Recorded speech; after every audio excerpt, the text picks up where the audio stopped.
大家好，我是技术人 Ron。这支影片比较不一样，我要来推荐一款近期发行，而且我有稍微参与制作的游戏 NTR 偶像梦想的约束。影片的最后有抽奖活动，记得看到最后哦。这是一款由 Just Keep Playing 制作、芒果派对发行的偶像养成游戏。不过它不只是单纯的偶像养成，还包含了训练以及带有一点牛头人要素的剧情。故事女主是艾莉，她是一位艺术大学学生。在一次学校的校庆演出上，她被黄毛，也就是我们的玩家所饰演的角色看中，并且邀请加入自己的偶像经纪公司。一开始，艾莉的男友哈利，也就是苦主，还相当支持她。再加上经纪公司里正好有她非常憧憬的大前辈西宁，艾莉满怀期待，很高兴地加入经纪公司。但她万万没有想到，这一切都是黄毛精心设下的阴谋。随着时间的推移，艾莉将会越陷越深，无法自拔。本作的美术非常优秀，是采用3:2的方式来呈现，相较于很多类似的作品，本作的渲染做得非常的好，特别在一些训练场景上，一般 3D 比较难模拟的液体流动、抖动等也处理得比较细致，不会感到违和感。在一些训练场景上也充分发挥了 3D 的优势，比如多机位的切换、自由调整视角、切换各种姿势、衣服穿脱等，都是一般2D 作品无法做到的事情。游戏中总共多达17个训练场景，有一些训练场景是需要透过特定的时间跟地点来解锁，而且还会根据场景和剧情的不同，服装也会有变化。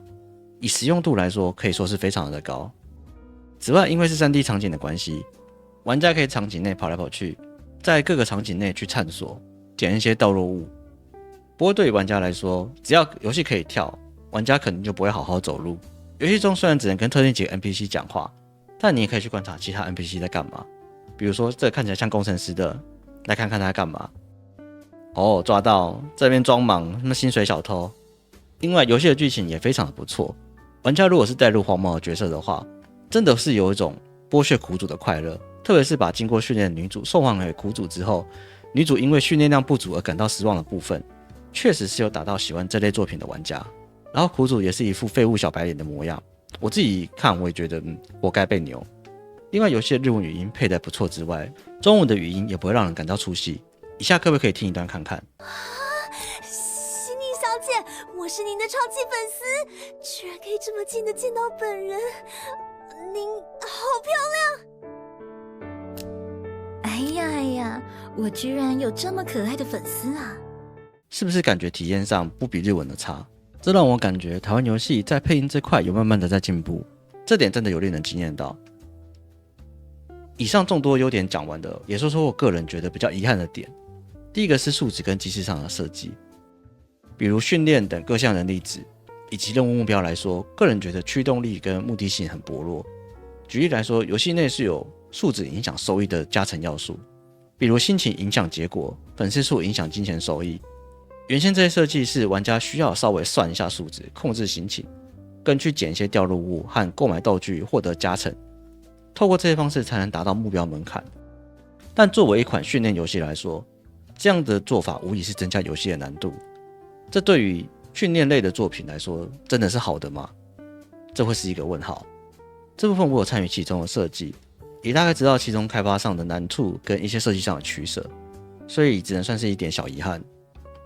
第二个，西宁的角色设计也很优秀，但我个人觉得西宁应该要可以训练才对。因为以角色设计的角度来说，我个人比较喜欢西宁的角色，真心觉得他的戏份太少。或许未来制作组可以出一个西宁的前传，来补上西宁的故事线。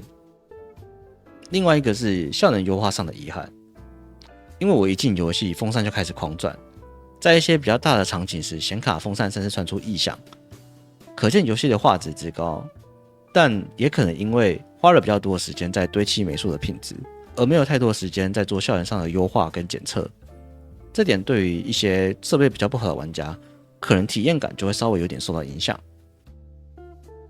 那我要去哪里玩这款游戏呢？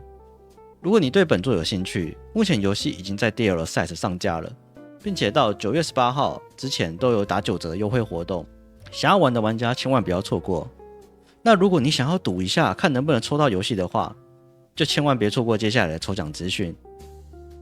即日起到8月31号中午12点前，只要有订阅本频道，并且在这部影片的留言区回答画面上的问题，就可以参加抽奖。请注意，角色名称跟回答格式都必须正确哦。本次活动总共会抽出5组游戏序号，抽奖过程会全程用影片记录，并且上传到 DC 社群内，会在8月31号于各个社群平台和 DC 频道内公布得奖者。得奖者请于9月2号之前在官方 DC 群与我联络，超过时间者视同放弃。我会再另外抽出其他人。本次抽奖序号由我个人独家赞助，如果有任何意外发生，我会保留调整活动规则的权利。好了，以上就是本次影片内容，大家别忘了留言抽奖。那我们就下部影片见啦。